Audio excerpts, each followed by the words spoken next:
C'est sur sa page Facebook qu'il a publié ce matin un communiqué. Le gilet jaune, Jérôme Rodriguez, annonce que lui et les siens ont décidé de ne plus déclarer les manifestations futures, les manifestations parisiennes. Vous voyez ce communiqué à l'instant à l'antenne. Et nous sommes en duplex avec lui. Bonjour Jérôme Rodriguez. Alors vous êtes donc posé la question suivante, doit-on continuer de déclarer ces manifestations futures? Et la réponse est non, c'est ça. Vous réagissez, dites-vous, à un manque d'action du gouvernement à votre égard. Vous évoquez entre autres les blessés. Vous n'allez donc plus communiquer sur ces manifestations, mais allez-vous y prendre part toujours? Bien sûr, toujours, on va prendre part. Donc c'est un collectif, donc c'est le collectif d'organisation de la manifestation parisienne avec mon collègue Fauzi qui se trouve à mes côtés, qui est un petit peu la tête de file sur les organisations de manifestations. On a décidé de ne plus porter la responsabilité d'envoyer nos manifestants et les manifestants se faire mutiler par la police. Il est hors de question aujourd'hui qu'on prenne cette responsabilité. Donc vu que le gouvernement est incapable de faire un premier pas vers nous en nous assurant des manifestations en paix et en bonne et due forme, on ne veut pas être responsable d'éventuels blessés, d'éventuelles blessures que peuvent occasionner le gouvernement sur les manifestants.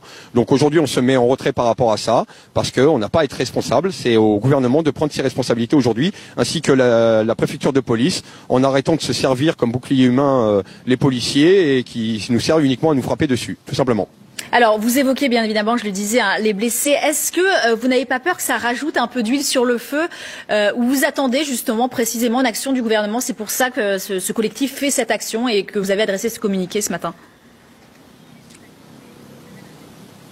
Écoutez, vu comment je suis suivi par le gouvernement aujourd'hui, ils savent mon message qui est le pacifisme, mais à un moment donné, le pacifisme a ses limites. Si derrière ceux qui déclarent la guerre étant le gouvernement, on n'est pas là pour se faire frapper. On est là pour revendiquer. Nous avons un socle commun de 3 revendications que nous exprimons depuis 2 mois.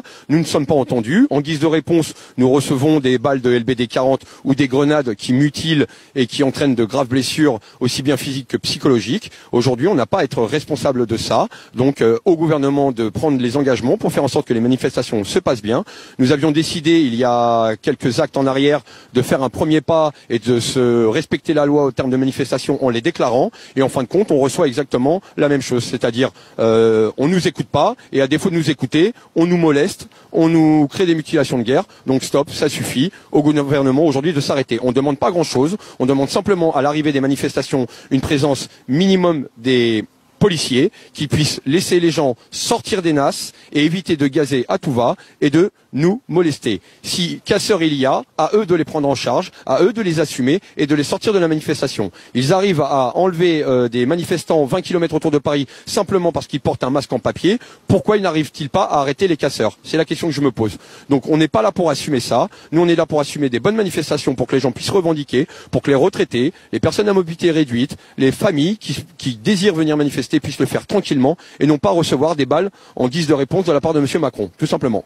Alors, vous dites que vous réclamez donc la présence minimum de policiers dans les manifestations. Vous écrivez également dans ce communiqué, nous avons fait un premier pas vers le gouvernement, mais force est de constater que celui-ci nous accueille avec un croche-patte et de nouvelles lois toujours plus liberticides. Comment vous avez suivi ces débats autour de la loi anti-casseurs, Jérôme Rodriguez? Oh, phénomène français, hein, on rajoute une loi sur une loi sur une loi, c'est pour noyer le poisson. Les lois existent déjà pour pouvoir arrêter les casseurs, donc c'est simplement une loi de plus liberticide parce que apparemment l'ivresse de pouvoir fait que Macron veut les pleins pouvoirs et empêcher les gens de manifester. Donc on met en place des lois pour que les gens restent chez soi et porter atteinte à nos libertés les plus fondamentales, celles de revendiquer et de pouvoir s'exprimer en pleine rue.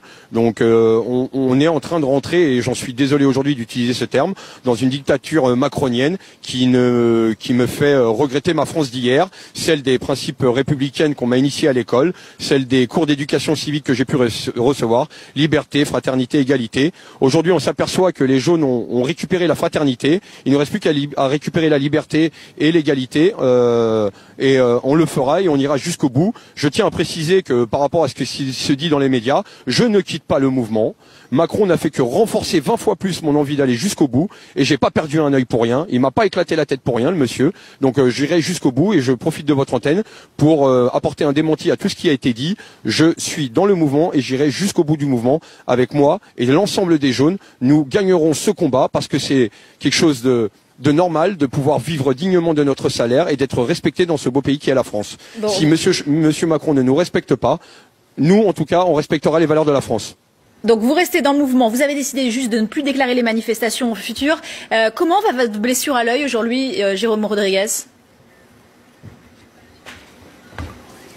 Je suis aveugle d'un œil, ça reste en stand-by, c'est un processus qui va durer énormément de temps. Voilà, j'ai un suivi médical de toutes les semaines et voilà. Mais ma blessure, peu importe aujourd'hui ma blessure, elle est là. Je m'en occupe, ça reste personnel. Moi, je pense à l'ensemble des blessés aujourd'hui à qui il manque un pied, à qui il manque un œil, à qui il manque un bras, à qui il manque une main. Et je pense à tous ces décédés, dont une qui a quand même été décédée via un lancer de gaz à Marseille. Moi, je pense qu'à un moment donné, c'est au gouvernement de prendre ses responsabilités face à la situation et d'arrêter de maltraiter son peuple, parce que c'est plus possible. Merci infiniment à Jérôme Rodriguez. Et merci aussi à Laura Cambeau qui a rendu ce duplex possible. Donc je rappelle que vous annoncez que vous décidez de ne plus déclarer les manifestations.